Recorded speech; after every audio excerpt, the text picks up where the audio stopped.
I'm chairman of the Lewis Carroll Society, and I have known Brian for about 50 years. But when I was doing a little bit of research to introduce him, I learned things about him I didn't know, nothing too shocking. For many of you, of course, know Brian as he's a seemingly inexhaustible source of brilliantly researched and presented radio programs, books, blogs, etc., etc. Do have a look at his website, which is just his name and a few dots here and there. It's got lots of different things to delight. So I'll tell you a little bit about Brian, just in case you don't know about him. His long career as a writer and broadcaster for the BBC began in the 1970s, I believe, with 3 Cheers for Pooh. He went on to write and present many other programmes, notably in 1981, co-writing BBC Radio 4's adaptation of Lord of the Rings. He also adapted C.S. Lewis's Narnia books and Mervyn Peake's Gormenghast trilogy for radio. But did you know that other authors have also been, I've invented a new word, Sibleyized.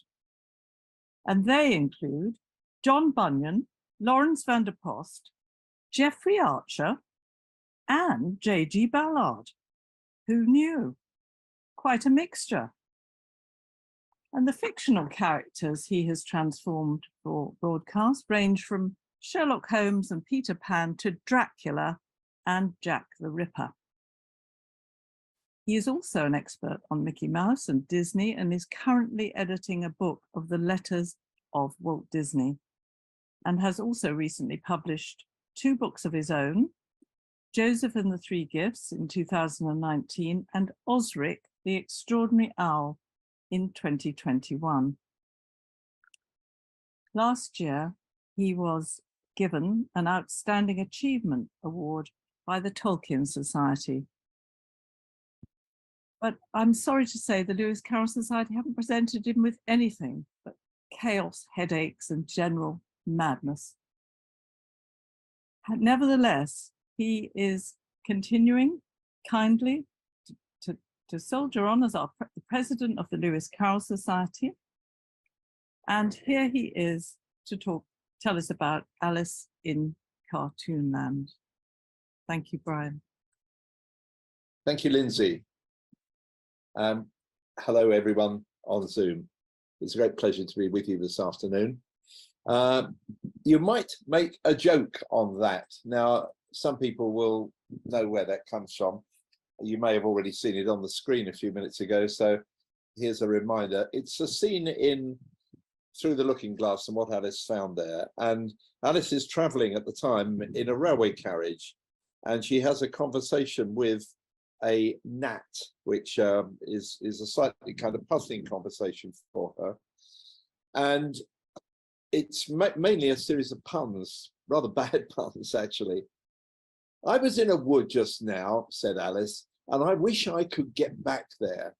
You might make a joke on that, said the gnat close to her ear. Something about you would if you could, you know. The rest of the jokes are equally bad. But I've taken this title as a sort of subtitle, really, to Alice in Cartoonland, because what I'm doing today is I hope to show you some of the ways in which cartoonists and caricaturists and parodists have celebrated Lewis Carroll's creation from the earliest possible opportunity. And really, this is indicative of so much about Alice in Wonderland. Whatever you think of about Alice in Wonderland, well, have you got a biscuit tin with Alice pictures on it? Well, there was one made of those like that when Lewis Carroll was still alive. Have you got a foreign translation or two, perhaps? Yes, well, there were foreign translations of Alice in Lewis Carroll's own lifetime. And maybe you've got something, you know, a little novelty of some kind or other. Well, there were some of those in Lewis Carroll's own lifetime, and some of them he invented himself.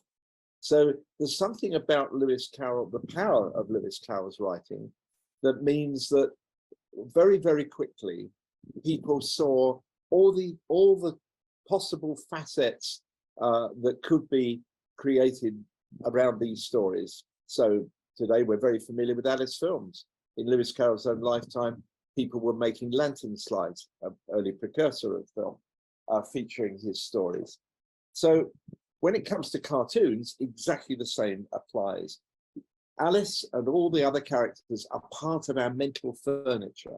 So that, for example, if you look at this cartoon by E.H. Shepard, famous, of course, for illustrating the Winnie the Pooh stories, Alice and the Dodo in this case being a state transport, you can't make any sense or hope to make any sense of this cartoon unless you're aware of this picture, which is by John Tenniel from Alice in Wonderland. And similarly, this rather outrageous cartoon by Steve Bell from 2015 in The Guardian makes no sense whatever. Oh, Frabjous Day, Callooh, Calais.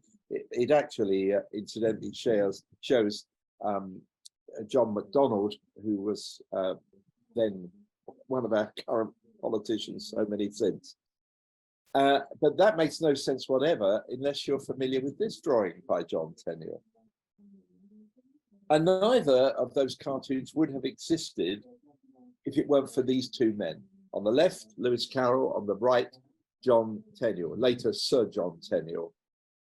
Both of these caricatures, by the way, are by an artist called Harry Furness, who also appears later in this story.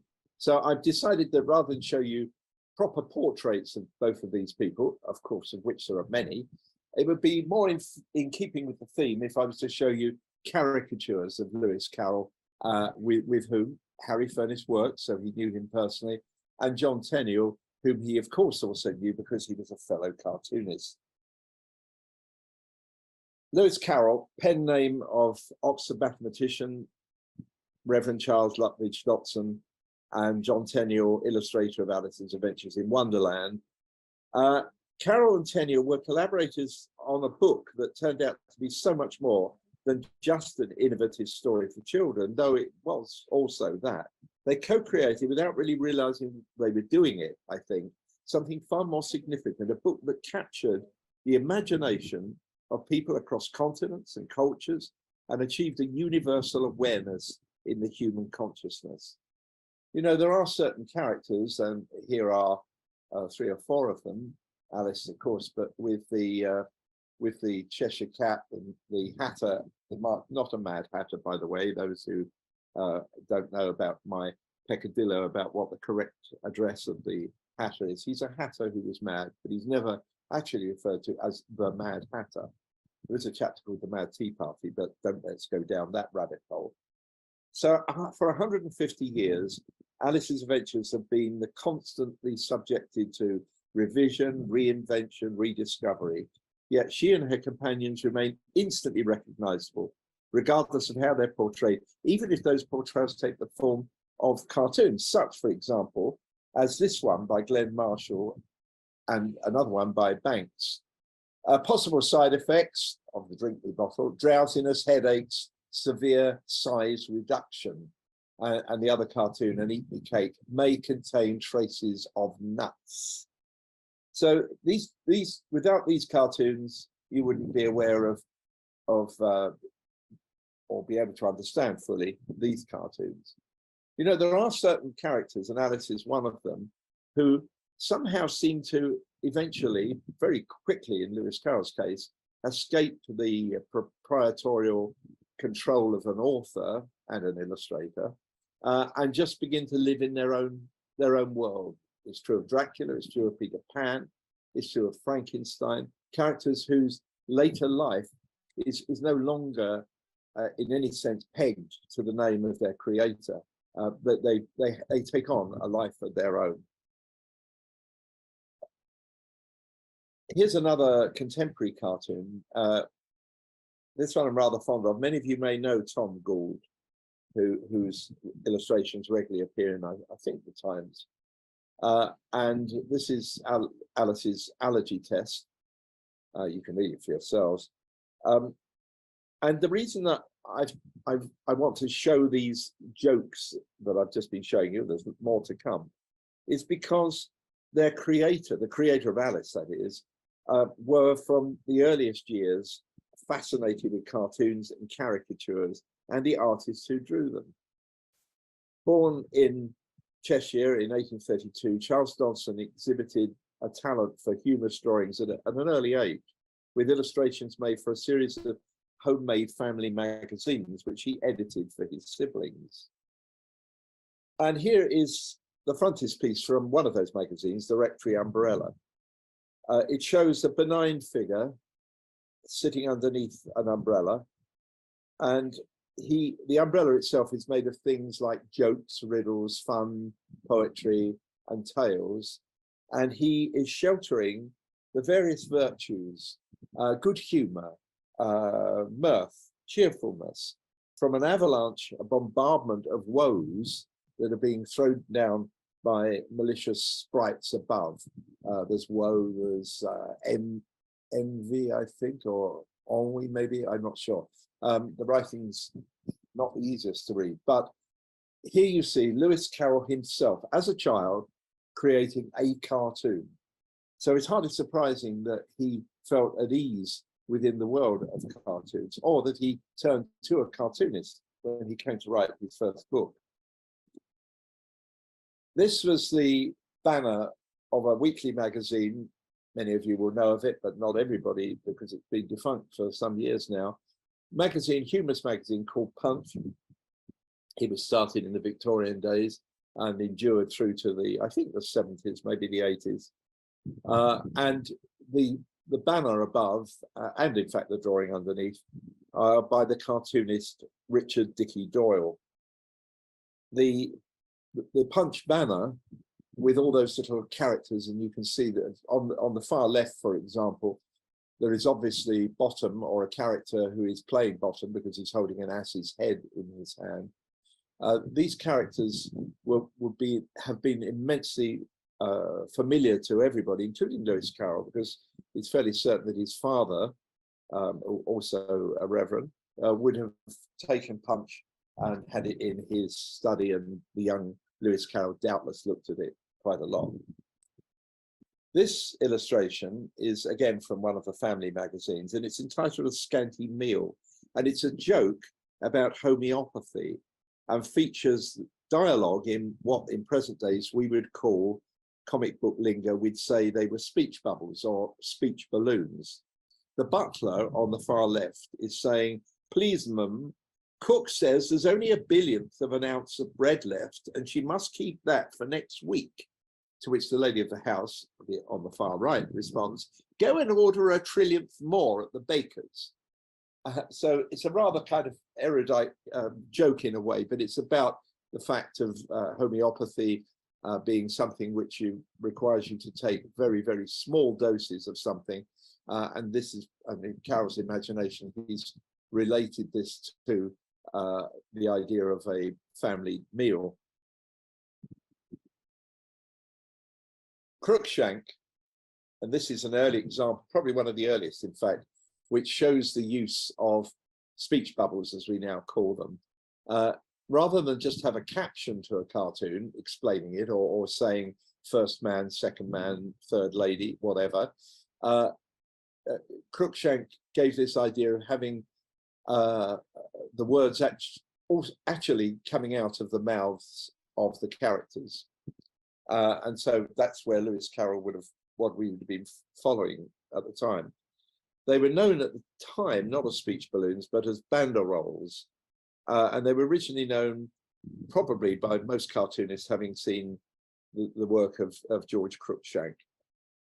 This particular drawing was published in Crookshank's My Sketchbook in 1834. As an adult, Dodgson briefly aspired to the cartoonist craft, submitting pictures to weekly penny magazines like the Comic Times and The Train. Well, The Train later published examples of his humorous verse and prose, but his pictorial offerings were I guess probably not surprisingly, rejected as not being up to the mark. Dodgson was reluctant to give up his artistic endeavours, and he even turned to John Ruskin, distinguished critic and art tutor to the Dean of Christ Church's daughters, candidly to take lessons, who candidly assured him that when it came to drawing, stretching and fainting in coils, no amount of practice was ever likely to make perfect. Dodgson was undaunted, and when he came to write out the manuscript of Alice's Adventures Underground, he decorated the meticulously hand-lettered text with his own quirky illustrations. This is the frontispiece, beautifully embellished with flowers, and the opening paragraph showing Alice sitting beside her sister, who is reading the boring history book. And here's another illustration. This is the caterpillar, not looking altogether very much like John Tenniel's famous picture. He's kind of more like a kind of coiled up snake, but I think we get the idea of what it is that's sitting on the mushroom. And this one, which is Alice's Adventures Underground, when Alice meets the turtle, mock turtle, and the griffin, and they dance the lobster quadrille. When, however, he revised the book for publication, this is Alice's Adventures Underground, changing the title to Alice's Adventures in Wonderland, although I would like to just tell you, if you don't know it, that he toyed with a lot of other titles, and one of them was Alice's Hour in Elfland. I wonder whether we'd treat it with the same joy and respect if he'd called it that. Who knows? Anyway, when he made this personal story, personal manuscript into a book for publication, he decided he needed to seek the advice of a professional illustrator. And as we all know, he was recommended to approach John Tenniel. Here is Tenniel again drawn by Harry Furniss and the famous Punch cover. He was at the time the leading political cartoonist in Punch. He had succeeded John Leach in that role. Founded in 1841, Punch had within a very few years become a British institution. Tenniel was also a noted illustrator. Here, for example, is the frontispiece and the title page for Charles Dickens' The Haunted Man and the Ghost's Bargain, which, if the title is unfamiliar to you, was one of the Christmas books that Dickens wrote following the enormous success of A Christmas Carol, The Chimes and Cricket on the Hearth. And if you look at the detail of the frontispiece with obviously angels and demons in combat with one another, and the man pensively looking into the fire while his own ghost, is looking over his shoulder, you can see just how excellent an artist, a fine artist, and when I mean fine, a master of fine art, that John Tenniel was. The same year, he produced studies of natural history for Aesop's fables. Excuse me just one moment. David!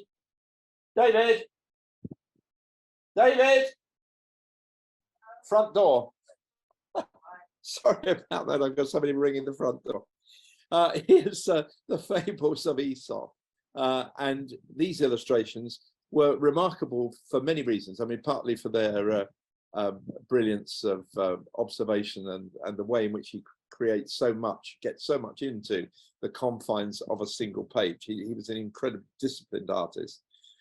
He studied a lot of, studied natural history from life at the London Zoo, and he depicted all manner of creatures. And these caricatures then, or these drawings rather, inspired later caricatures which he contributed to Punch. So here, for example, you've got a cartoon which is showing a bear, the Bear and the Bees, which is one of Aesop's fables, but made into a political cartoon. And on the right, you've got, I think, Germany and the British lion, the bear, maybe the Russian bear, I'm not entirely sure, probably is Russian. Yes, it is, a Russian bear and the British lion. So very early in his very successful Punch career, Tenniel was already established as somebody who drew anthropomorphic illustrations of animals, giving them human features, which is, of course, exactly what he does in his illustrations to Alice's Adventures in Wonderland. Dodgson received an introduction to Tenniel from the dramatist Tom Taylor, who was also a regular contributor to Punch and later its editor. Dodgson's letter to Tom Taylor, here it is, reads, "Dear Sir, do you know Mr. Tenniel and well enough to be able to say whether he would undertake such a thing as drawing a dozen woodcuts to illustrate a child's book? And if so, would you put me into communication with him?" This is the first instance of fortuosity in the progress of Alice's adventures. So it was through the coincidence or the close contact of somebody that Dodgson had met in Tom Taylor, and his knowledge and awareness of the personality and character of John Tenniel. Yes, here's John Tenniel again by Harry Furness with his Churchwarden pipe. The introduction was made and it was and Tenniel accepted the commission. As a choice of collaborator, it was quite clearly a stroke of genius. Dodgson had employed the best, and although the collaboration was often tempestuous, the results were exceptional. Indeed, so familiar are we with those illustrations, not a dozen, but 42. That's how many were produced for the book in the end. And Douglas Adams may say he didn't know about any of those Lewis Carroll 42s, but we know different.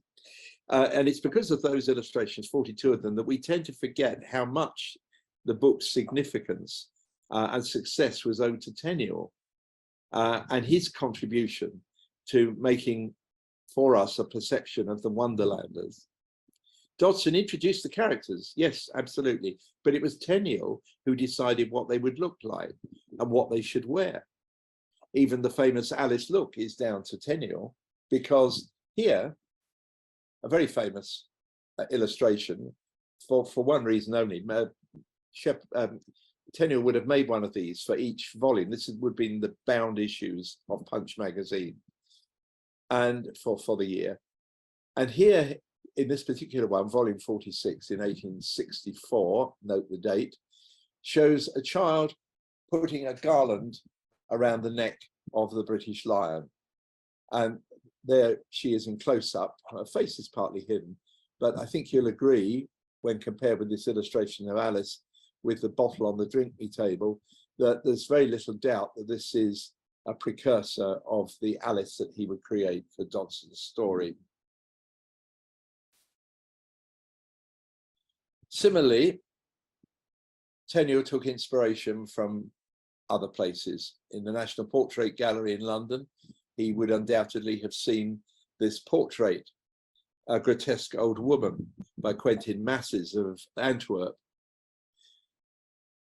And by the way, the Duchess is never called the Ugly Duchess, she's just a Duchess, but Dodgson observes that she was ugly.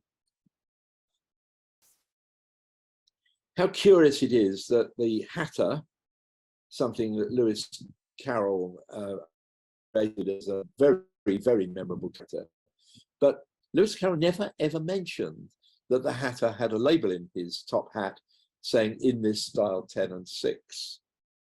We only have Tenniel to thank for that. It's nowhere in the text, but it has become now indissoluble from our appreciation of the character.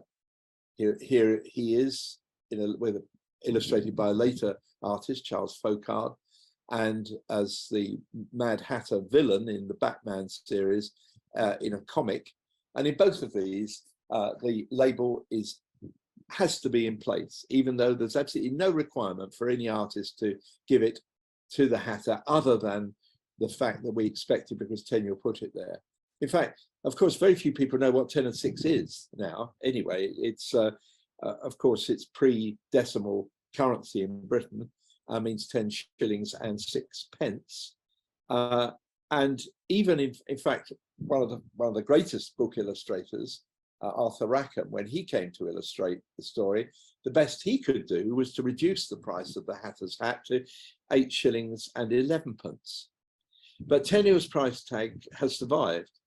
and not just in the books, but on films, from Walt Disney to Tim Burton.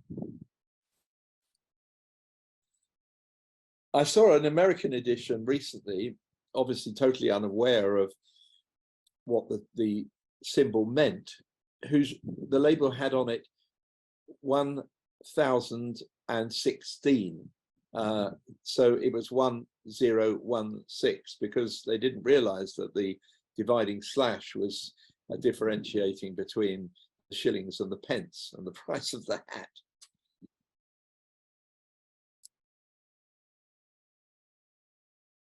Here we are back in that railway carriage which I mentioned at the beginning. Alice traveling companions here. You can see the goat. There's many more characters mentioned in the text, but Tenniel drew the goat, and he also drew a character who is referred to by Lewis Carroll as a gentleman dressed in white paper. Tenniel interpreted the man's usual attire in terms of the British parliamentary documents, which are known as white papers, and produced by the government in order to set out details for future policy. And if you look at this cartoon, also by Tenniel, with Benjamin Disraeli and Queen Victoria, you will see that there's no doubt whatever that Dodgson's man in white paper is and was meant to be the politician Benjamin Disraeli.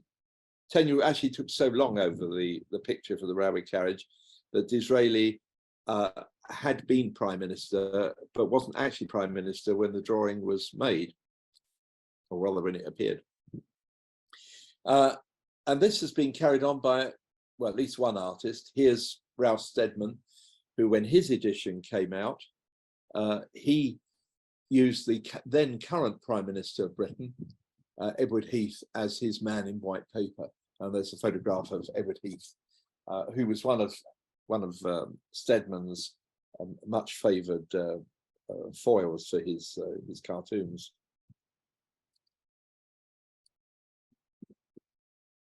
And this is, I find, really interesting, because this is not only in Lewis Carroll's lifetime, it's in Tenniel's lifetime, and it's actually in March. It was published in Punch magazine on the 16th of March 1872. It's a cartoon on the very complex so-called Tichborne case, a legal cause célèbre that riveted Victorian England in the 1860s and 70s. And it concerns the claims by an individual, sometimes referred to as Thomas Castro or as Arthur Orton, but usually just referred to as the claimant, who claimed to be the missing heir to the Tichborne baronetcy. He failed to convince the courts, was convicted of perjury, and served a long prison sentence. Tenniel's drawing here makes clear visual reference to his own illustration of the Jabberwock, which had appeared in Lewis Carroll's Through the Looking-Glass and What Alice Found There, first published just 3 months before this. So this is how current the stories were, that only within 3 months of people seeing the Jabberwock whiffling through the Tolsey Wood in Through the Looking-Glass, yes, Tenniel was able to make a cartoon which featured this kind of winged monster. Okay, it's not exactly the Jabberwock, exactly the same. Okay, well, thank you, Jill. But what the Jabberwock is, and what the... Sorry. Yes, would you mind muting? I didn't realise I was trying to get onto the chat and I can't. Okay, okay. Sorry, that was an accident. Don't worry, Jill, that's okay. But the forest, quite clearly, is the same forest from which the Jabberwock makes its entrance. If you travel down Fleet Street today, from Charing Cross Road into Fleet Street, you will see the structure that's on the left of the screen here. It is, in fact, the remnants or the marker for the existence of what was called Temple Bar. Temple Bar, the picture of it is on the right-hand side, was spanned the road, and it is the marker at which point you enter from Charing Cross Road into the City of London. It was the closest to Charing Cross as the marker at which you left the rest of London to enter into the City of London, the province of the Lord Mayor. But as you can see in the engraving on the right, the road was incredibly congested, very busy road. You know, the road had newspaper offices, the law courts. It was a road that had a huge traffic in it, and the Temple Bar became a great obstacle. And so the Temple Bar was removed. It was pulled down.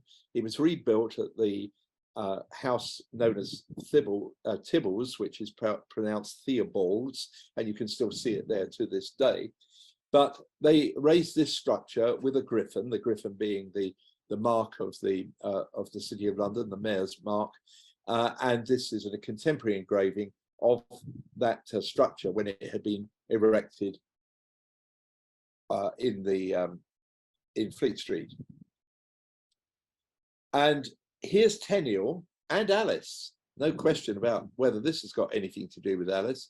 This is Alice in Blunderland. And in 1880, October of that year, Punch ran a skit entitled Alice in Blunderland, a title which incidentally has been recycled many times since. This parody was a protest against the construction of the Temple Bar Memorial, and it was accompanied by this cartoon, which has the Mansion House turtle, the Mansion House being the home of the Lord Mayor of London, and the griffin, i.e. the griffin off the top of the statue, having an argument about the cumbersome pile of scaffolding in the middle of the road and advocating its demolition, saying, I call it stupid and it's dreadfully in the way. And there was a piece of accompanying text with this little bit of dialogue. But here you see Alice and in a position, in a pose, which is very familiar because it's exactly this pose. It's the one in which, through the Looking-Glass, she encounters Tweedledum and Tweedledee. Now, I find this interesting because it also is an indication of Tenniel's not only willingness to use his own material and make reference to that work and Lewis Carroll's, but also the fact that he was actually a little bit lazy in the sense that he could have drawn Alice in any way that he wanted. He just oiked out that illustration and virtually copied it. And I mention this because there are people who believe that, for example, John Tenniel travelled down to Oxford to have a look at a tree in the Deanery Garden, which has a horizontal branch coming out of it, on which the Cheshire Cat might have sat. That just indeed, as he said when he was offered a model for Alice, that I don't think he needed too many things from which to get his inspiration. And certainly here he just takes his own illustration and uses it. Here's another one of his illustrations by Tenniel being parodied, Father William, and also another one featuring a walrus and a carpenter. This isn't specifically a caricature of or a copy of his illustration in Through the Looking-Glass, but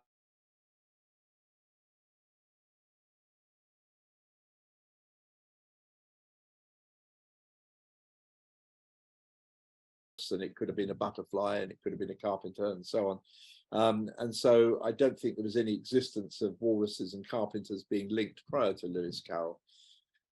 And as I say, this is still within the lifetime of both the artist and the author, and anybody picking up Punch would instantly have understood this cartoon. They would have understood its political message, which we don't necessarily understand now without a lot of exposition. But they would undoubtedly have known the image and known what was being referred to.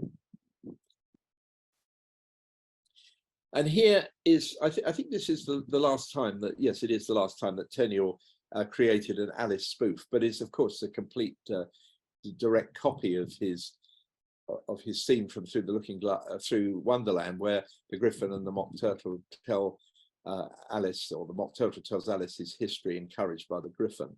And it's also interesting because here Alice is a boy, not a man, not a girl. The person who is reading the political bill, which is holding the white paper, is the then leader of the House of Commons, Arthur Balfour.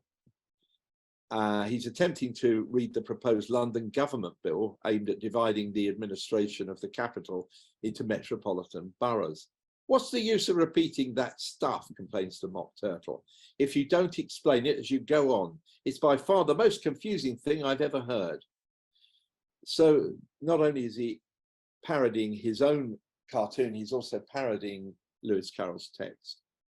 I don't think we have any record of what Lewis Carroll thought about these appearances, but it would be interesting, it'd be really interesting to know. So Balfour has the dubious distinction of being the first British politician to find himself repeatedly represented as a Wonderland and Looking-Glass character.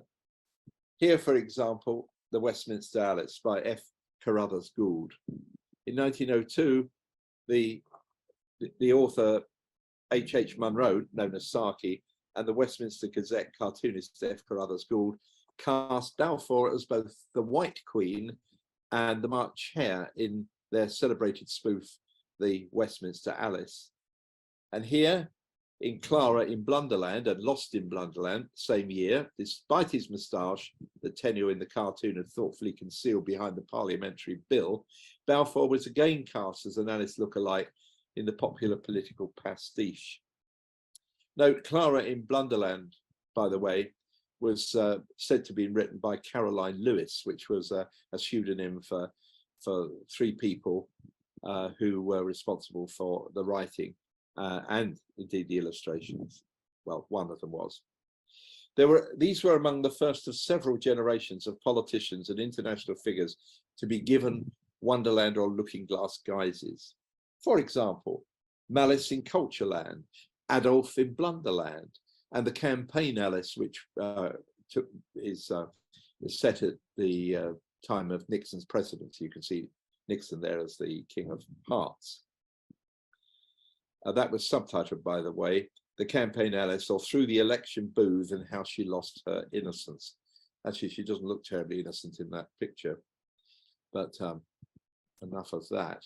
And here we see Ernest Shepherd. Well, we see, no, we don't. We see Bernard Partridge, sorry, who was a predecessor, who was making. Sorry, I'm losing my thread here. Bernard Partridge was a successor to John Tenniel, but he's quite happy to parody Tenniel's illustrations, here, The Walrus and the Carpenter, two different versions of it, in order to make a joke. On the right-hand side, of course, showing Hitler and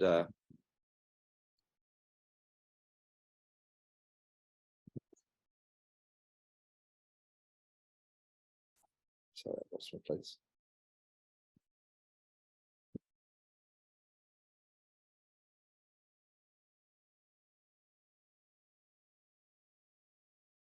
Lord Halifax.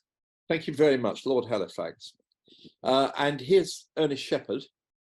Now he's taking on the mantle. He was by this time political cartoonist Punch, still referring back to Tenniel and Lewis Carroll with these cartoons from 1936 and 1945, with the European food problem being the public enemy number one, the monstrous crow attacking Tweedledum and Tweedledee. And most recently, well, not that long ago, John Minion, member of the Lewis Carroll Society, who illustrated various things by Lewis Carroll, notably Jabberwocky and the Hunting of the Snark, showing Margaret Thatcher, who on this occasion is cast as Alice and for some reason has a ukulele to play, dancing the lobster quadrille with Ronald Reagan as the Mock Turtle and Mikhail Gorbachev as the Russian Griffin. And Scarf, the co-terrible twin of Ralph Steadman's, here showing the Iron Lady, Margaret Thatcher, almost unrecognizable, as the Jabberwock whiffling out of the Tulgey Wood. Up on the top right-hand corner is Neil Kinnock, then leader of the Labour Party, and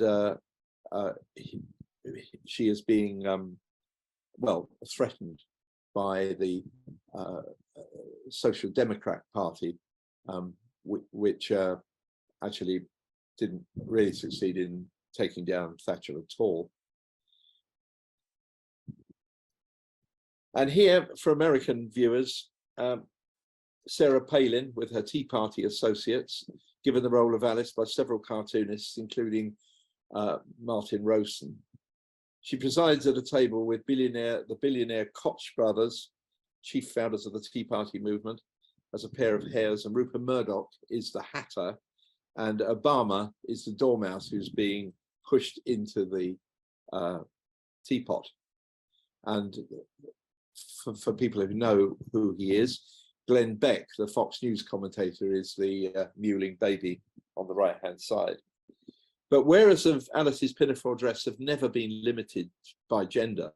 Former Conservative Prime Minister Harold Macmillan, a descendant from the original Alice's publisher, donned the pinafore dress more than once in these cartoons by Leslie Illingworth, where he is shown as, in fact, the White Rabbit. No, this isn't the White Rabbit. This is nonsense.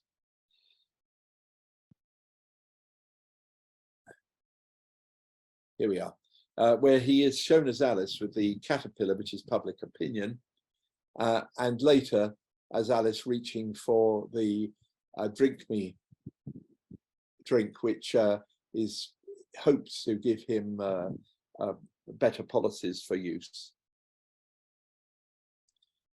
Notice that the caterpillar walking off is carrying his hooker with him, and the choices of the sides of the mushroom are bold leadership or mixture as before, i.e. no change.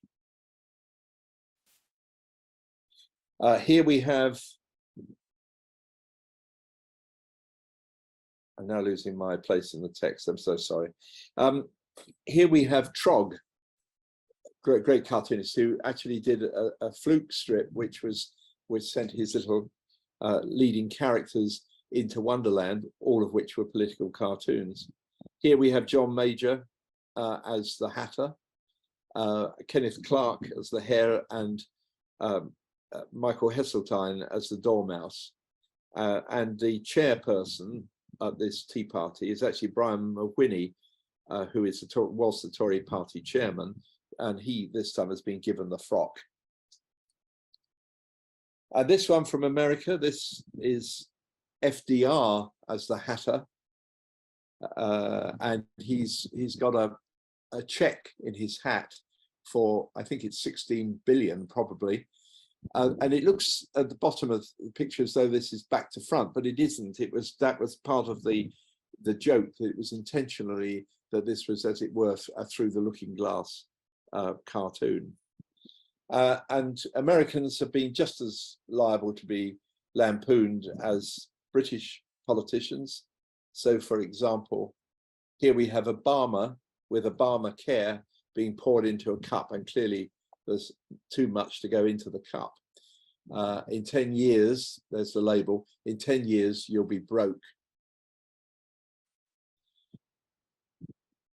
LBJ and Churchill. LBJ bottom right, Churchill top left, top cartoon by Ernest Shepherd, who's showing the Ministry of Information being thrown as a baby to the Duchess, and below LBJ as the Duchess with the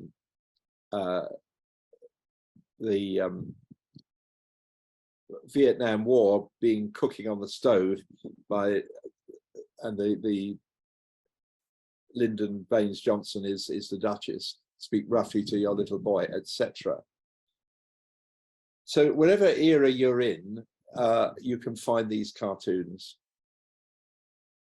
Oh, by the way, in that previous cartoon, the cat below in the bottom left-hand corner is Mao, M-A-O, self-explanatory. Here's the great David Lowe, one of the great political cartoonists, and he is showing the Cheshire Cat as actually Lord Beaverbrook, and our old friend again, Arthur Balfour, underneath the tree, looking up at Balfour. as he just disappears. You see him disappearing below in the right-hand corner. All that text in the middle is just lifted straight out of the book. There's no political comment other than you have to realize that what you're looking at here is Balfour looking at the disappearance of Max Aitken, Lord Beaverbrook. And here's the Cheshire Cat, first of all, as Alec Douglas Hume, short-lived, well, not short-lived, but short-serving Prime Minister of this country, and followed by Jim Callaghan, Labour Prime Minister of this country, both of them fading out. And it was quite common, in fact, for political cartoonists to use the Cheshire Cat, either to fade in or fade out. Here's Tony Blair, as drawn by Peter Brooks, fading in with his manifesto promises and then just leaving a grin behind as he fades out. Time for a little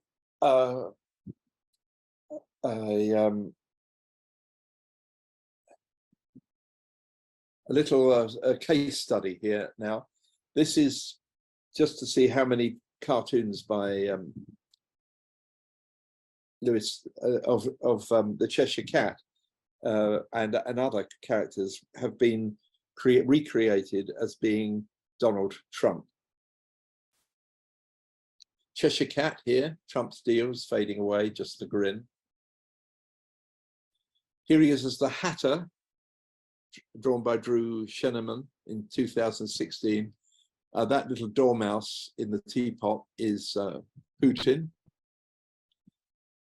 And Mike Pence is on the right as the White Rabbit. And Ivanka Trump is there as Alice.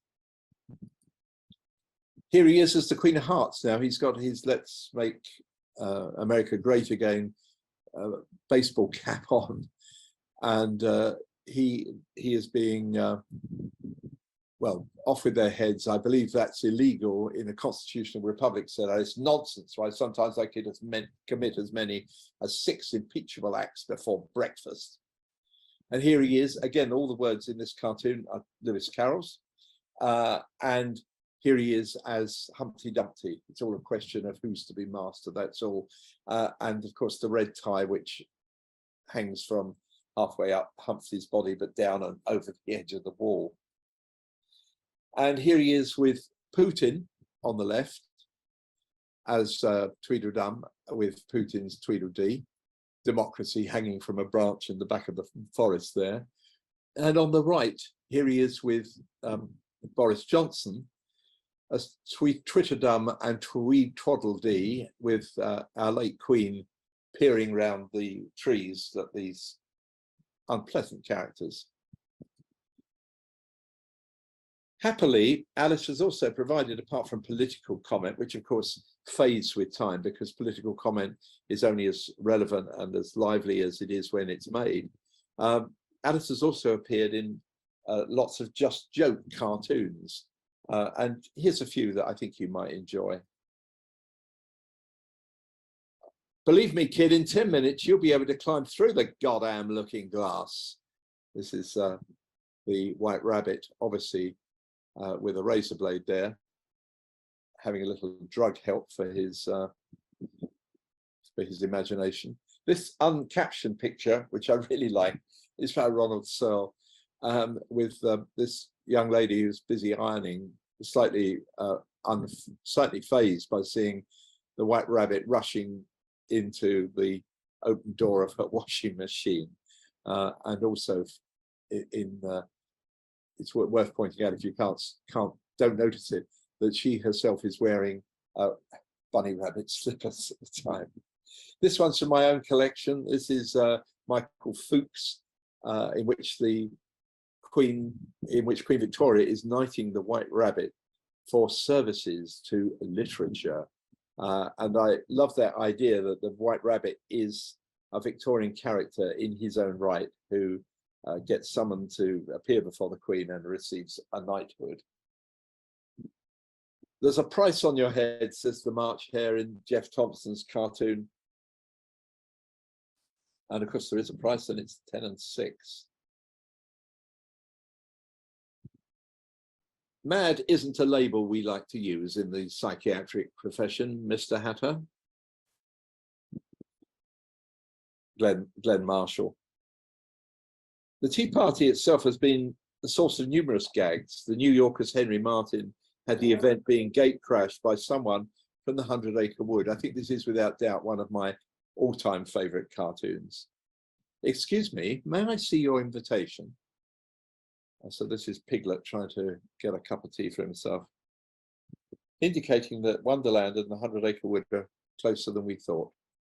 This is the cover of Giles' annual in 1968, Daily Express, cartoonist. Every year he created a special wraparound cover for his collection of cartoons for the year. And many of his cartoons featured what were known as the Giles family. There was mum and dad and grandma and auntie and various children and offspring and a dog, all of whom you can see here enjoying a picnic. One of the children is pointing through a hole in the fence, and one of the other children is taking a photograph of it.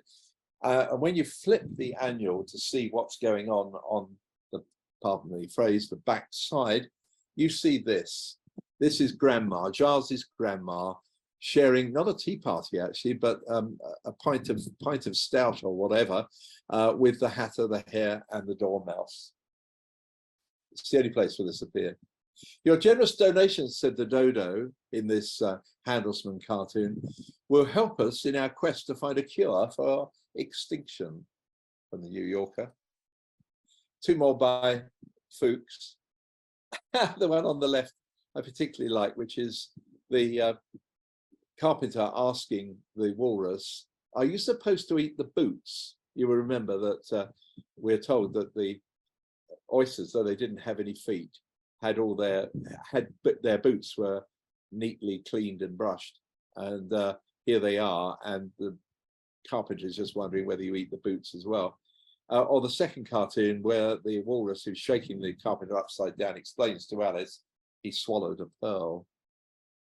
Many of the cartoons pursue the same kind of joke idea. Here's two that really play with the same idea. Side effects include becoming small, weight loss, and an inability to reach the table. If you remain small for more than 4 hours, please contact your physician. And on the right-hand side, slightly punchier perhaps, Alice recovers from a night of binge shrinking.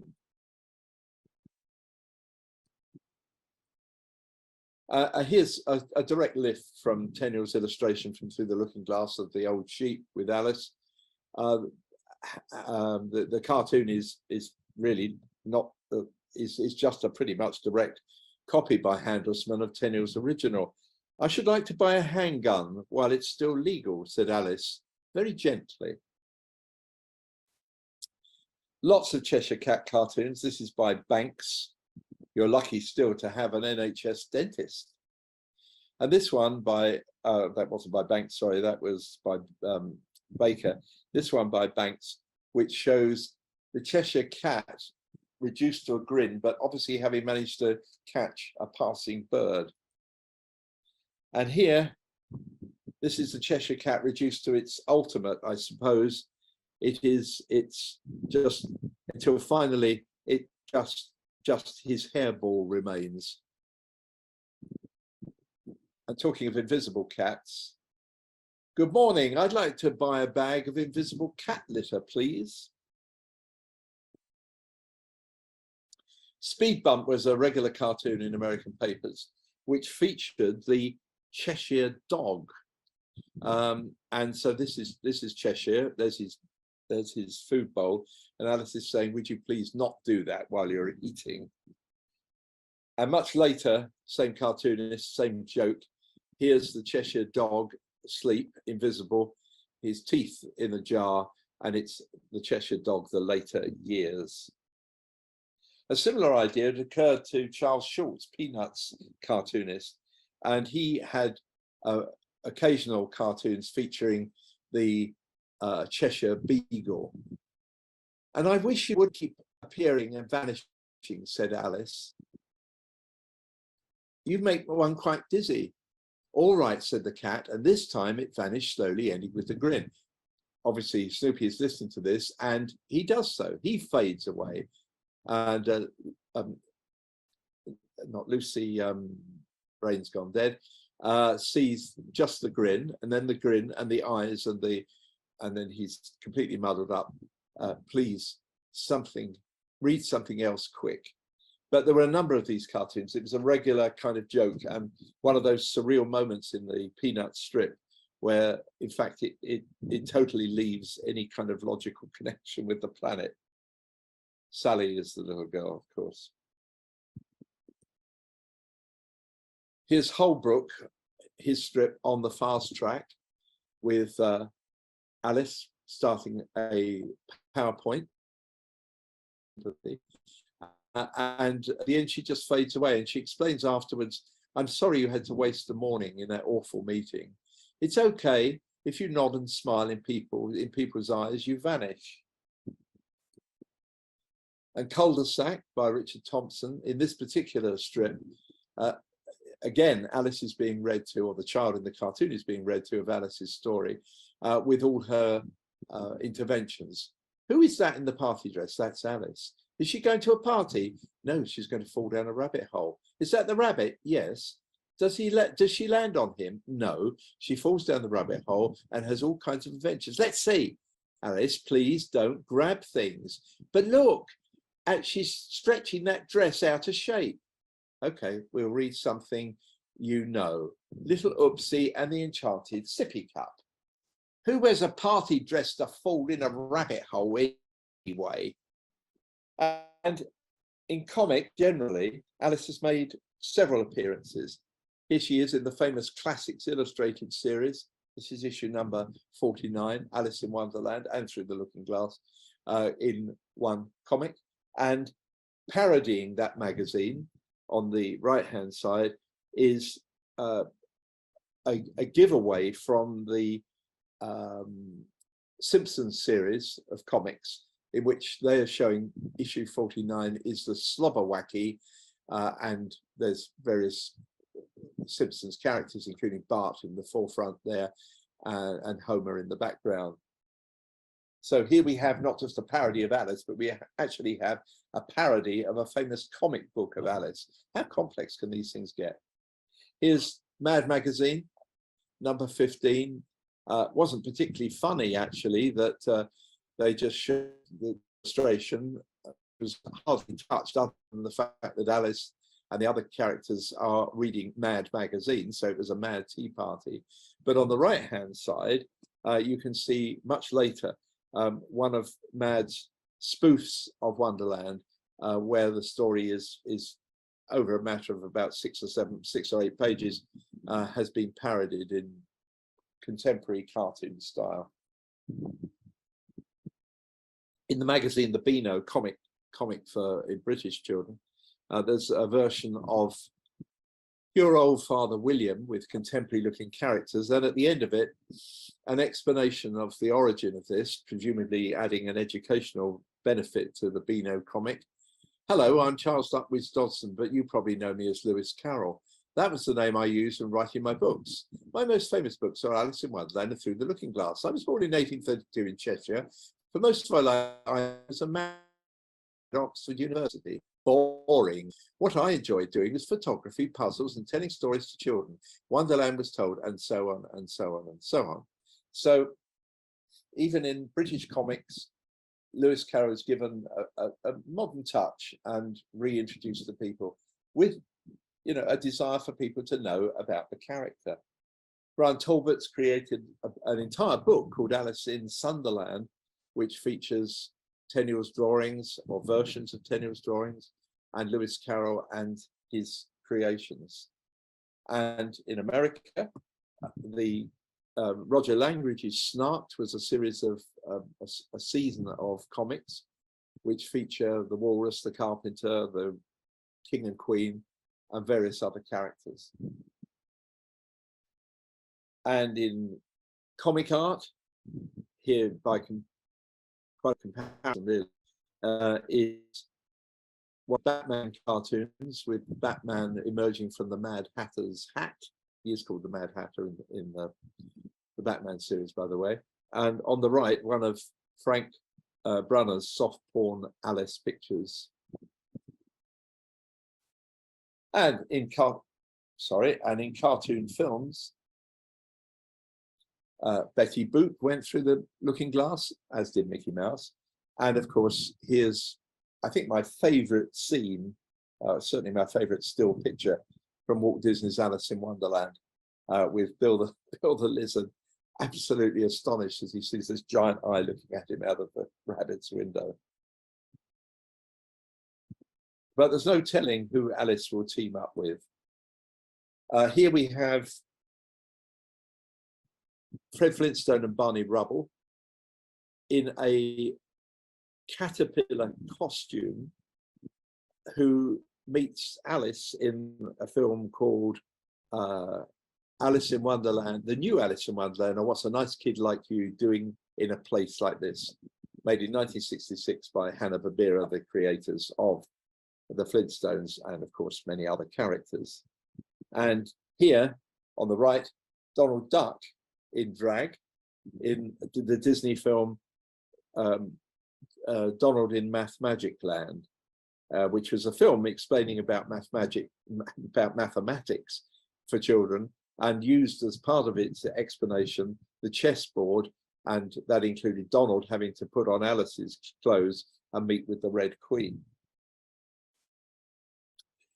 Alice and her comrades have appeared in advertisements. Here's a Guinness is good for you advert with the bottle royal going on, and on the right a television advertisement, that's the original celluloid picture from it, of Alice and the White Rabbit in a motor car, which was being Chevrolet, I think, which was being advertised using Alice characters. And then in the world of anime, you've got Alice in the manga world, you've got Alice in the Country of Hearts. And of course, you've got the very dark exploits of a dark-haired Alice in that darkest of wonderlands found in the computer games of American McGee. But what of the man who started all this? Well, here's his self-portrait, still the cartoonist. What I look like when I'm lecturing.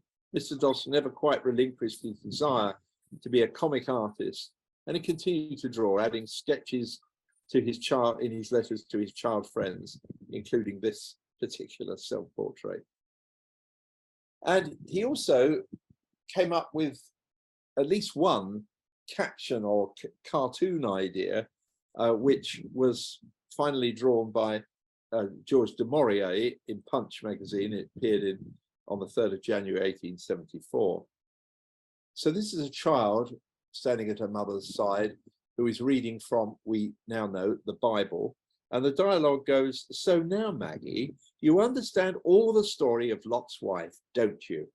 Maggie says, "Yes, but I want to know where all the salt comes from that isn't made out of ladies."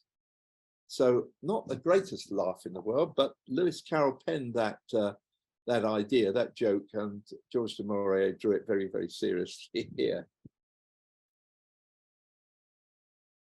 Here are two illustrations from other Lewis Carroll books, and I mention these because Dodgson approached George du Maurier with a view to illustrating a book of poems, but the plan never materialized.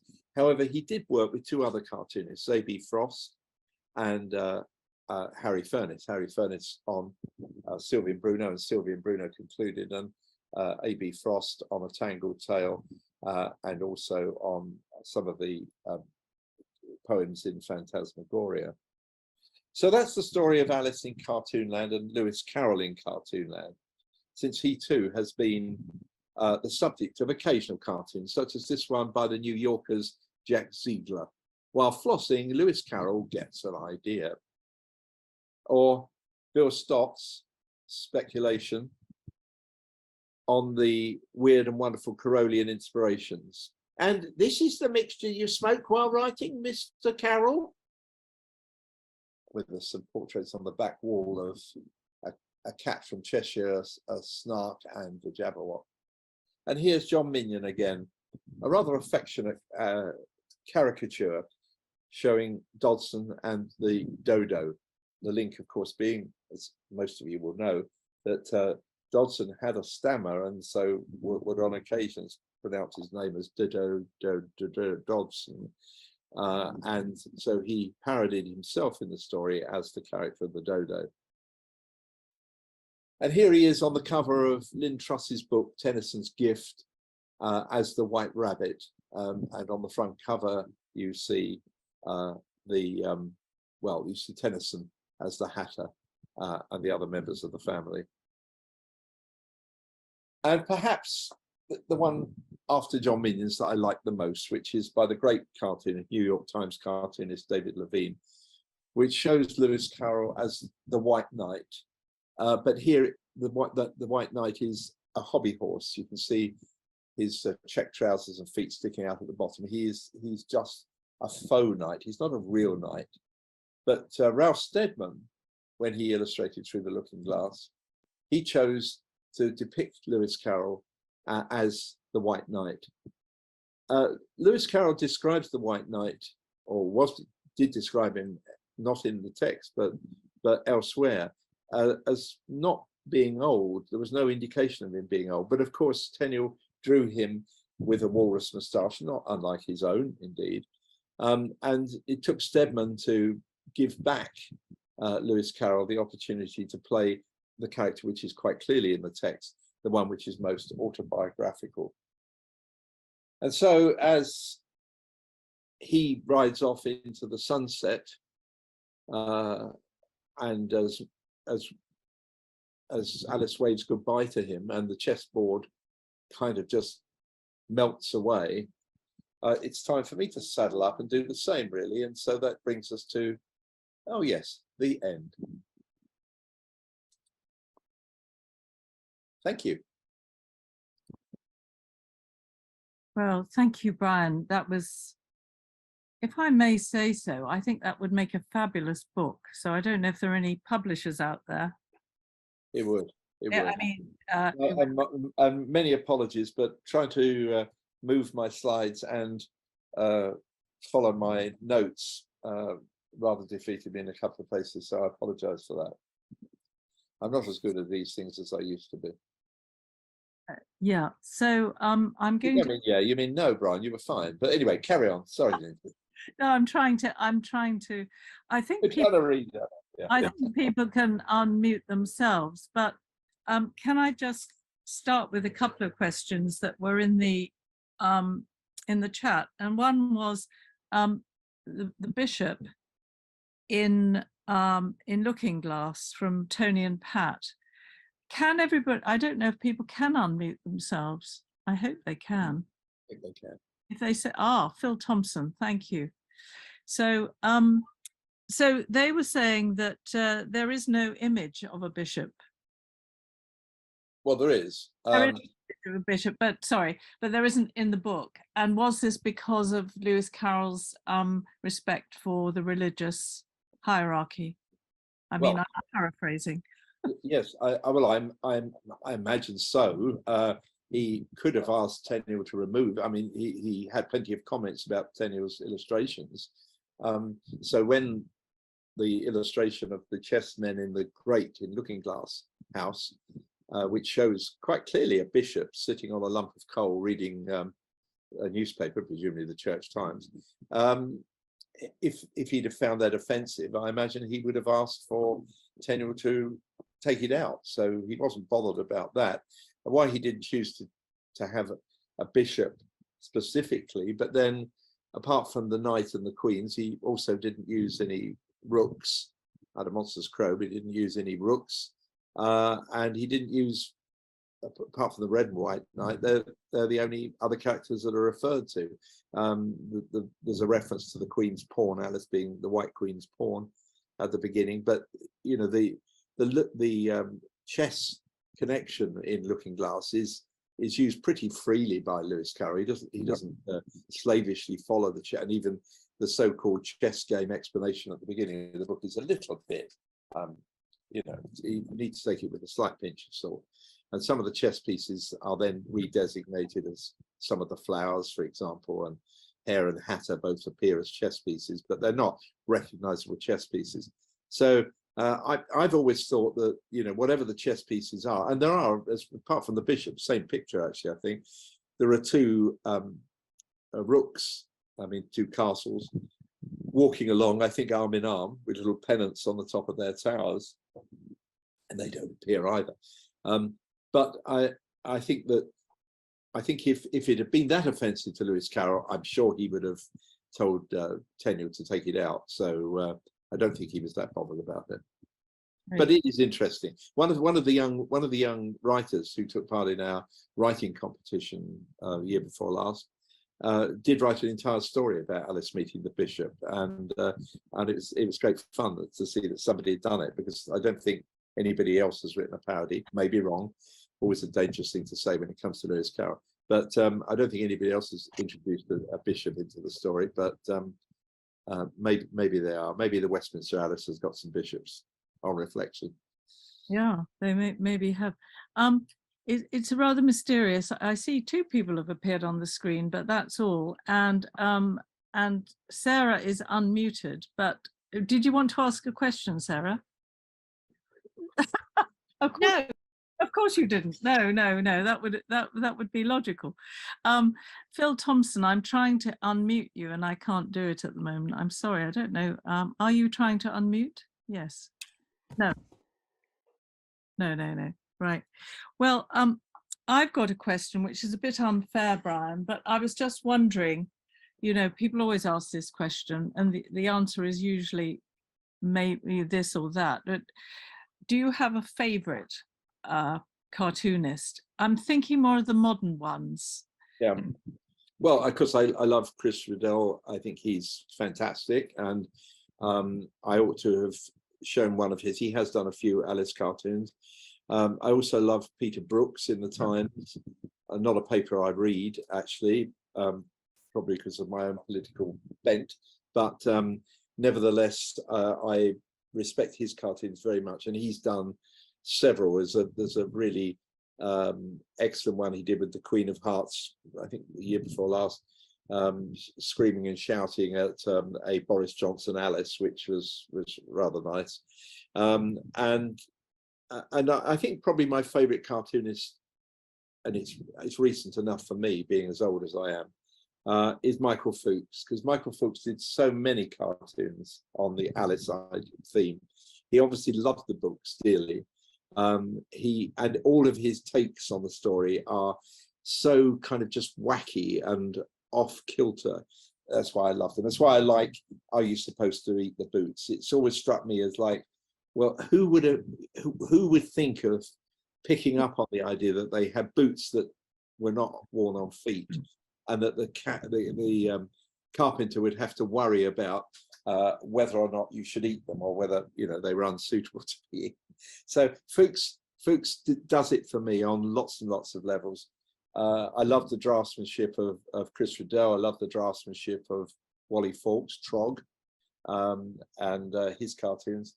So yeah, I mean, the thing about the cartoons, the jokes are obviously more lovable than the political cartoons, because political cartoons age so very, very quickly. I mean, even some of those modern cartoons that I was showing, you know, we've already slightly moved beyond those points. I mean, we've had another American president, and we've had two more British prime ministers since some of those cartoons were made. So, you know, they are time sensitive, as it were. But the people who just make new jokes and find new jokes, and there are legions. I mean, we just scratched the surface. I think they're a delight and a pleasure, and they are kind of a reward, because a good cartoon, I mean, obviously you have to see the joke, but a good cartoon that is referencing something else, like a literary thing. I mean, that great cartoon of the Mad Tea Party with Piglet at it, you've got to be aware not just of Tenniel and Alice, you've also got to be aware of Ernest Shepherd and the Pooh characters and A.A. Milne. But if you can bring together all of those influences behind the picture, then you've got something that's really rewarding. And it's kind of like it makes you feel kind of smart, because not only does the joke work, because it is a great joke, but it works because you're clever enough to be able to identify Lewis Carroll, Ernest Shepherd, Alice and Winnie the Pooh, and read the joke in its richer sense. So those are the cartoons I guess I like the most. But yeah, for draftsmanship, Chris Riddle, and certainly for jokes, I would say Michael Fuchs. Look them up. Have a look at Michael Fuchs' pictures. You can find them online. There's loads of different Alice ones. So he kept coming back for the idea. Loved it. Yeah. Oh, that's interesting. I noticed Putin didn't make much of an appearance. I was rather it's strange to see him as a dormouse. And what was the other? Well, he was a dormouse, and then he was also Tweedledee to Boris Johnson's Tweedledum, or Twitterdee, or Twitterdum, or whatever it was, Twaddledum. Yes, well, you know, he got his fair share, like Hitler and the Tsar. And I think it's rather an honour to be Carolized. Maybe, I don't you know, hi, August and Claire. Have you got a question? Yes, it's a very good illustrated talk, Brian. Thank you. On the question of what Carroll thought about cartoons, it might be worthwhile looking at the scrapbook he kept, which is at the Library of Congress and has now been digitized, to see if there are any cartoons in it. Good thought, August. Yes, very good thought. I kind of feel that he would have understood cartoons. You know, it's one of those things we don't, or love cartoons, like cartoons. It's one of those things like, I can't believe that he wouldn't have enjoyed the illustrations of, say, Edward Lear for his nonsense verses, because he has the same kind of rudimentary, although he's a mean artist, he has a kind of rudimentary graphic quality that Lewis Carroll, I think, would have identified with. So, you know, I wish we knew. I mean, certainly, I think it's probably fairly certain that he would have seen copies of Punch in his dad's study. And certainly the fact that he turned to so many cartoonists. I mean, the only one that he did who was, well, apart from what's her name? Brain's gone dead. Somebody help me. Thompson. I was thinking Edith Thompson. Apart from her, the only other artist who wasn't actually a cartoonist was Henry Holiday for The Hunting of the Snark. But you know, the fact is that Henry Holiday's characters in The Hunting of the Snark are cartoon-like. I mean, they are certainly grotesques of the Crookshank type. You know, large heads, small bodies, that kind of thing. So although that wasn't his ubiquitous style, he did adopt a fairly kind of cartoony style when illustrating the Snark. So all the books, the other books, are all feature cartoonists. You know, one American and the rest of them British. But that's indicative of something, that he turned to comic artists for his work, even wanting to work with George du Maurier as well. So I don't think that's accidental. Well, you've mainly got compliments in the chat. Most entertaining, informative, great stuff, brilliant. Thank you so much. Love this talk. Good presentation, wonderful presentation, fantastic, lovely presentation. Enough. Well, there's no more. I'm looking for questions. Brilliant, wide-ranging, great fun. I suppose while you're looking, what I most wanted to show, and I hope I succeed in doing so, is just that our fascination with Alice, and I could have done a talk, and in fact, as Lindsay said something about a book, and indeed, many years ago, I had a proposal for a book that was being considered, which looked at all of these aspects of the Lewis Carroll phenomenon. I think it's kind of been done by other people now, or it's been done in so many different ways that it probably wouldn't work now as a book. But the fact that all of the things that we find as being interesting about Alice all have their progenitors in Lewis Carroll's own time, his own time frame, his world. You know, whether it's translations or pottery and china and artifacts and lantern slides and newly illustrated books, children's versions of the books. He did that as well. So there's something about Lewis Carroll was a canny man, and he understood the potential of his work. I don't think he monetarized it, as we would say now, very wisely necessarily, but maybe that wasn't of great concern to him. But he must have been, as far as he was allowed to be, proud as a clergyman, and a fairly kind of rigorous critic of himself. He probably didn't enjoy very much of being proud of his creation. He must have taken some delight, I would have thought, from the fact that the book became so universally accepted and loved and known so quickly. I mean, it's like, if you compare it with, say, Harry Potter, you can buy it if you bought them at the time. Your first 2 editions of the Potter books are worth a lot of money because they were just printed in small editions and they weren't hugely successful instantly. But this book became an instant success, and it wasn't written by somebody who was already established writer. It wasn't a Charles Kingsley or any of the other children's writers of the time. It was written by somebody who was an unknown and actually had a name which didn't reveal his identity either. And yet it instantly grabbed people's imagination. So the fact that that was the case then is why it's still so vitally alive now. And as the recent V&A exhibition, I think, showed and is still showing, because it's touring the world, and anywhere else where the Alice exhibition goes on. So, for me, the important thing about these artworks is just that they remind us of how strong a creative entity these books were from the get-go. And yes, it's down to Lewis Carroll, but it's also down to John Tenniel, because he stamped,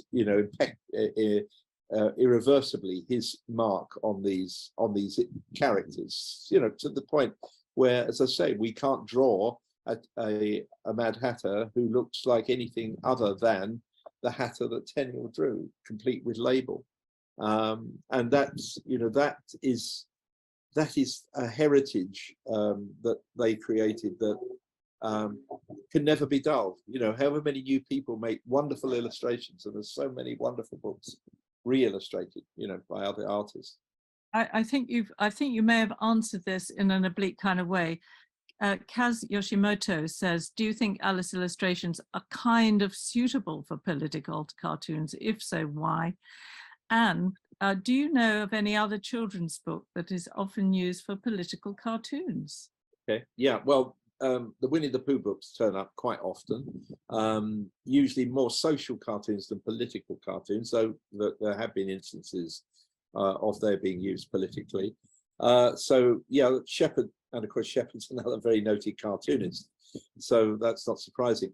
I think the point about them being suitable for political cartoons is that the concept, which was, as I tried to point out, was there from the beginning, that when you make political cartoons, you want to find a way to represent the characters. All cartoonists are doing that. They may just show them as themselves, but they're equally likely to show them in some other guise.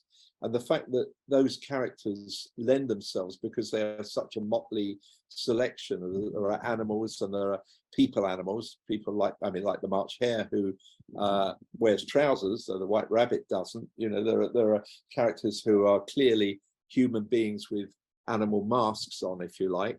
And there are many of those in literature. Rupert Bear, for example. Rupert and his friends are all children who wear animal masks. They've got human hands and wear shoes on their feet.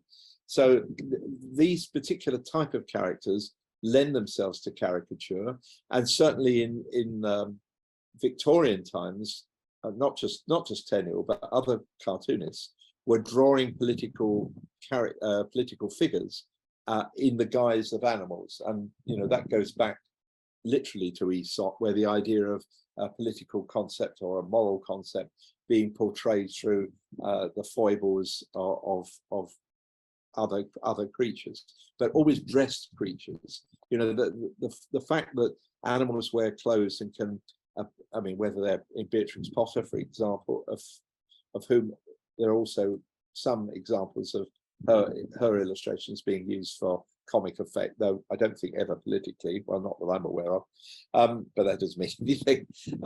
So yeah, I think they just are suited because they're a menagerie of beings, imaginary and fantastical, you know, animals, humans, sort of half creatures, and they just lend themselves, their foibles lend themselves to people being thought to be mad or fading in and out, therefore being, you know, not very trustworthy, for example, being arrogant like the caterpillar, being melancholic like the mock turtle, and also in a way what those cartoonists, those artists are doing is hitching their wit, their commentary, they're hitching it to something which they know we already have an understanding of. So they are using Dodgson and Tenniel to do some of the work for them.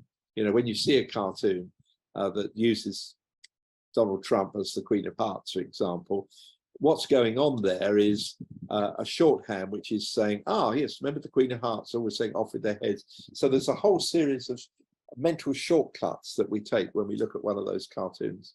So yes, I think they are particularly suited to it. And Trump speaking Humpty Dumpty's words. I mean, they could have been. Oh, they did, yeah. And still doing it now, you know. Yeah. So. Now we've got Mark Burstein says, where does Carroll speak of inspiring a Du Maurier cartoon? I didn't catch that. So. As far as I know, Mark, I think this is, I may be wrong, I'm sure Mark Richards could clarify this.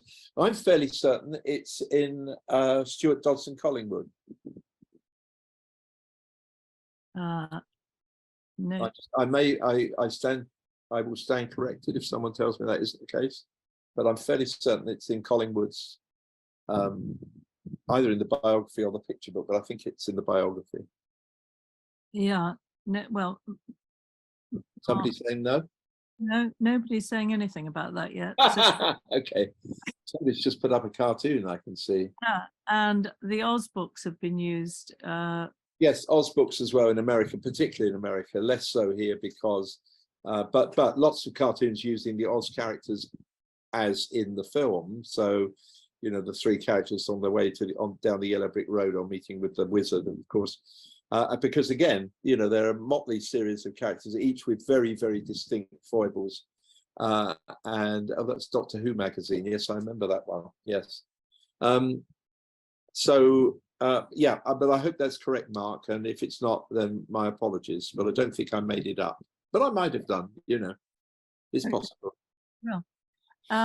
In film, the theme of Alice and cohorts shine through by use in scripts, etc. The Matrix films and others I have alluded to big time.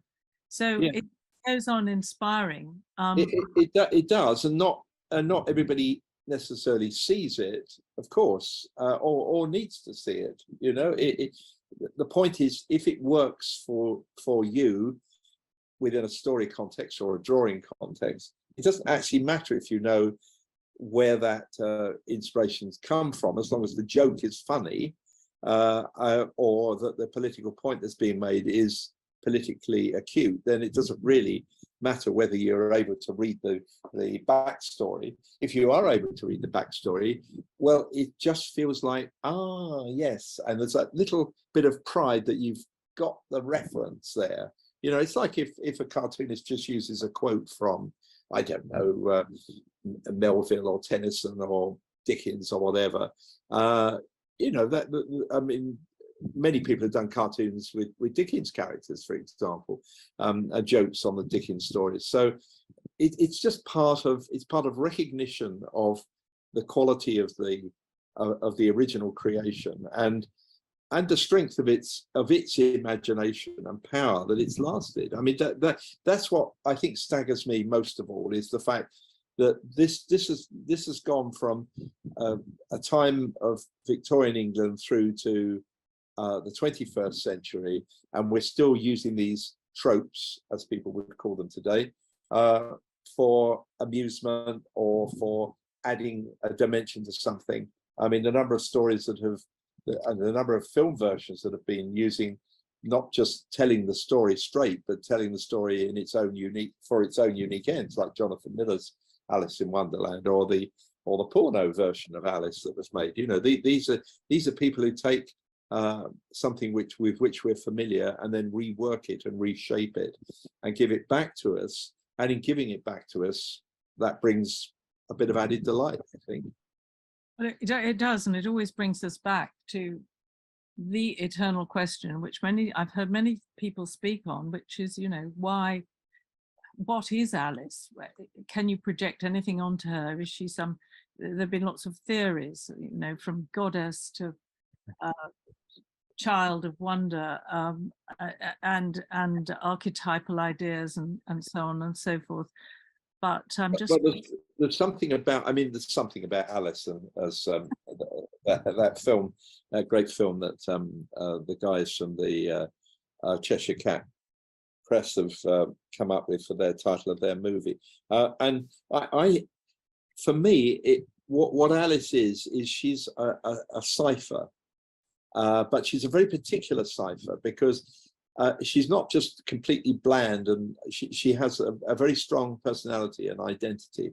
And I'm intrigued by the fact that as many, in my experience, in my personal experience, and whether you discount that because I'm a gay man or not, I don't know, I never thought of Alice as a girl's book. And I know that's true of a lot of other men as well.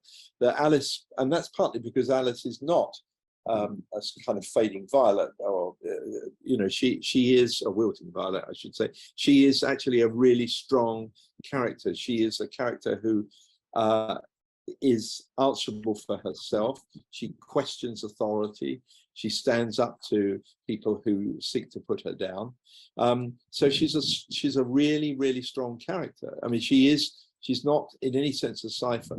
I can think of so many Victorian heroines in good books who are really just ciphers, whereas Alice is like Peter Pan, you know, rather than like Wendy. She's a character who is a motivated character, a character with which we can immediately identify.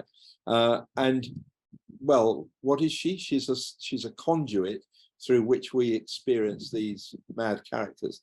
But because she is also remains what she is, she never quite, you know, there are many times when she's challenged by the experiences and thinks that maybe she's, you know, she's as mad as everybody else. She never really believes that. She's able to always determine madness from sanity most of the time anyway, or able to have a good stab at it.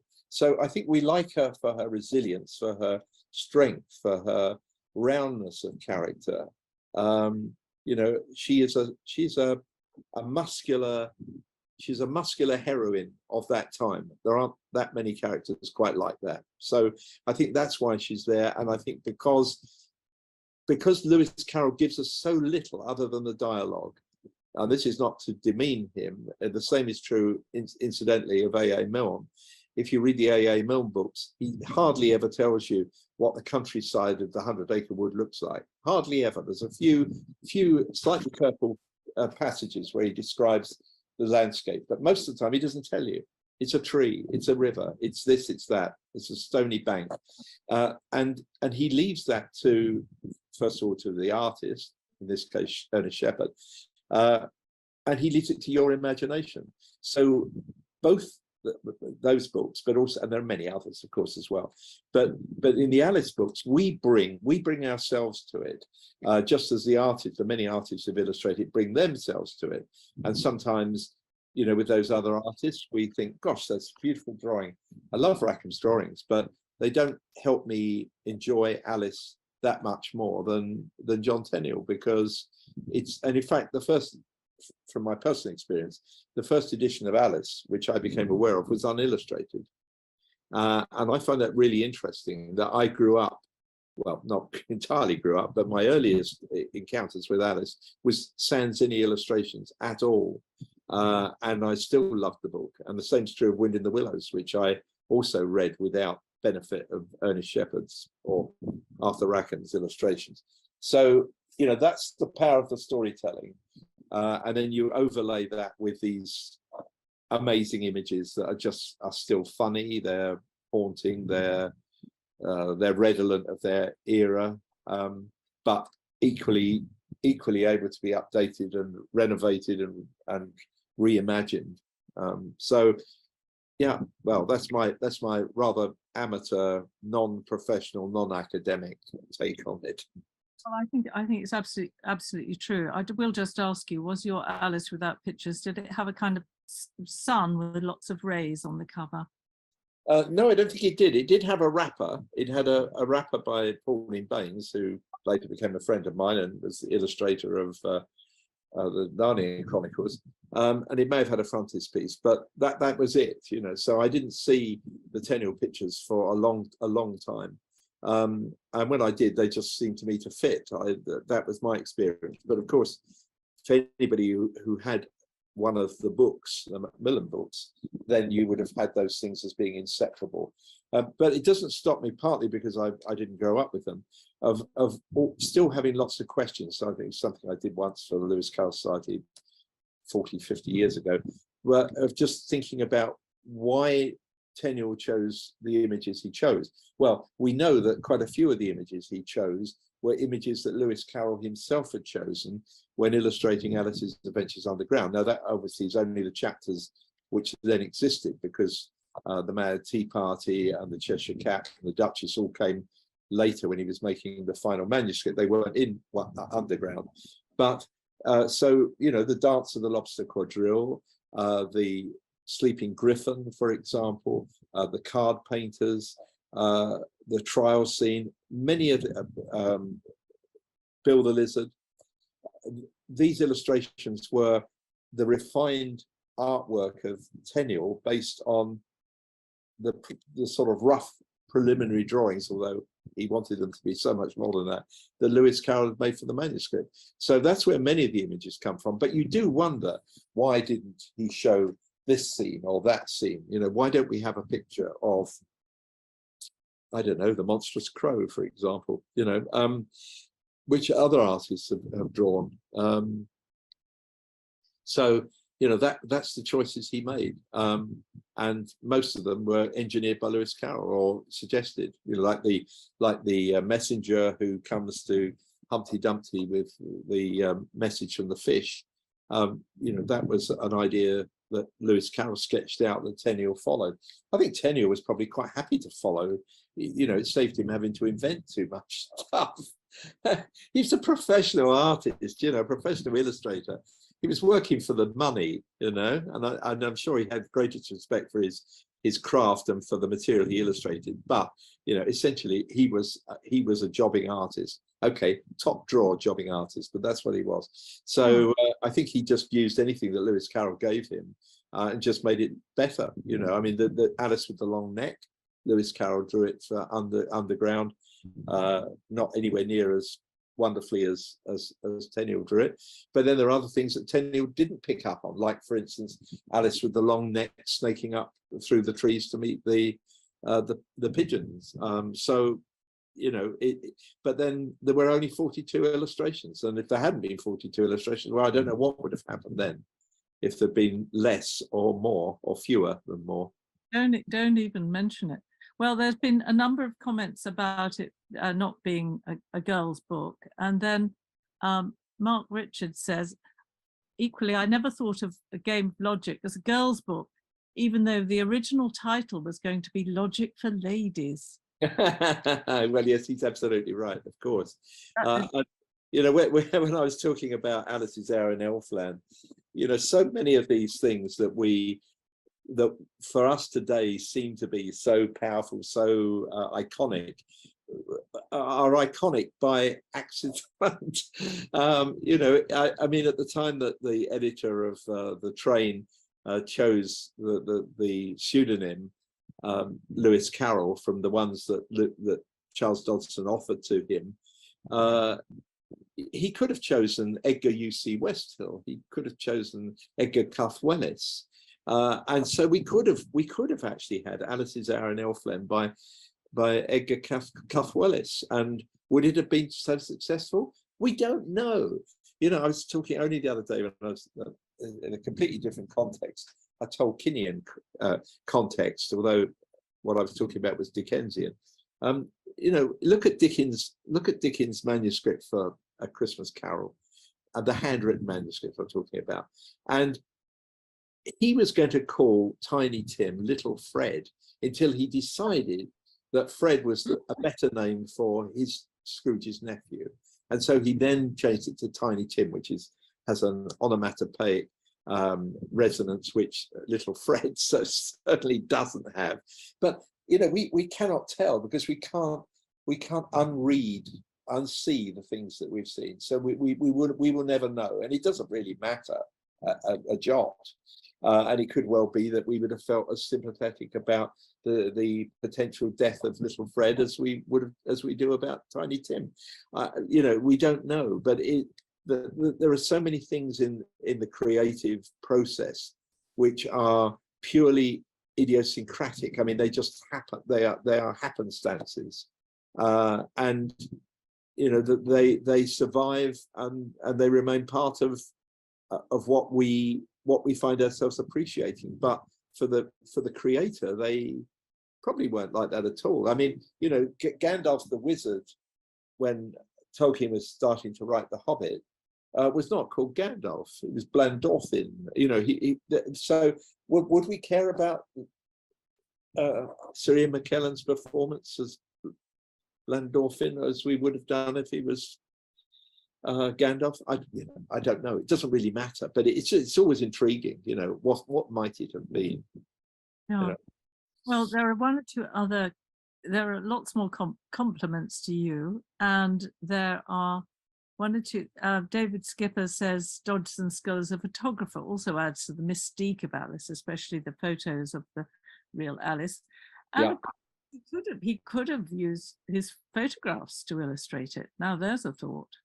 Oh, that's it. Yeah, it's an interesting thought. And of course, he did use an illustration in a photograph in Alice's Adventures Underground for the final picture, which, you know, he had drawn his image of Alice Liddell and really didn't think that it was good enough. And as we know, although it was only discovered in the 1980s or 1970s, that he pasted a photograph of her over his line drawing. And of course, you can see that now in most editions have that, so you can see both. But yes, I suppose he could have done, though. And there have been people who've, you know, created volumes, editions of Alice with model characters in you know, settings. But I don't know whether Lewis Carroll would have dressed. Maybe he would have dressed people up in rabbits' outfits and photograph them. He liked, you know, he loved dressing up. So maybe he could have done that. That's possible. Well, there are so many different questions and what ifs, and what if she hadn't been called Alice, and what if he'd used and so on. I wonder if it might be time, although I must say we still have 53 people. There were 60 in all. We still have 53 people attending, which is... Who've forgotten to turn off their computers or their phones. Well, no, that is a tribute to you, Brian, and I hope there is a book, and thank you very, very much for... A pleasure. I hope somebody saves the chat, because obviously I've not been able to read the chat, but I think it's possible to save it. So if anybody who's watching this can save the chat so that I could look at it later, I'd very much... There's a way of saving it. I won't expect you to try and do it, Lindsay, but there is a way of saving the chat. I can try. That would be great, because I'd love to read it. And again, my apologies for some of the strange langueurs that took place, but I've got a bit of an eye infection at the moment, and I'm struggling to read two things, and two screens was slightly more demanding than you know. I really need a servant who can do these things. You know, I need to be so rich that I can employ somebody just to put the pictures up one after the other while I just sit and pontificate. But alas, life isn't like that, really. Well, you know, and David doesn't want the job. Well, he's got so many other jobs to do, so I'm too demanding Well, on him already. I hope we'll see you at the Artworkers Guild for the Woodhouse meeting and the event. And I hope you have a lovely evening. I'm going to have a large gin and tonic now. I don't know about That sounds good. I'll settle for well, obviously a good cup of tea would be nice. But no, it's been a great pleasure. And I would say to the people who are online, not everybody are members of the Lewis Carroll Society, which is great. I'm delighted to see anybody who wants to come here and join us. But you know, if you are interested in Lewis Carroll, well worth going to the Lewis Carroll Society's website. Have a look. We have regular publications, as I think Lindsay's already said. There's a newsletter and there's a journal, and there's obviously an opportunity to know in advance about other meetings that are taking place. Lindsay and I have been members for a long time, yeah, good 50 years now, nearly, if not more. And I've really enjoyed my association. I'm allegedly the president, which is a nice thing to be, though I'm not sure that there are people much more worthy than I to hold that job. But it's been lovely to be with you tonight. And thank you for your appreciation of the presentation. A lot of pictures and a lot of conversations, because I knew that that's what Alice would want, and I didn't want there to be any dearth of either conversations or pictures. So I hope you feel I got that bit right. Thank you. it. Was lavishly illustrated, copiously. Thank you very, very much. And thank you all for attending. Indeed. Thanks, guys. Okay, bye then.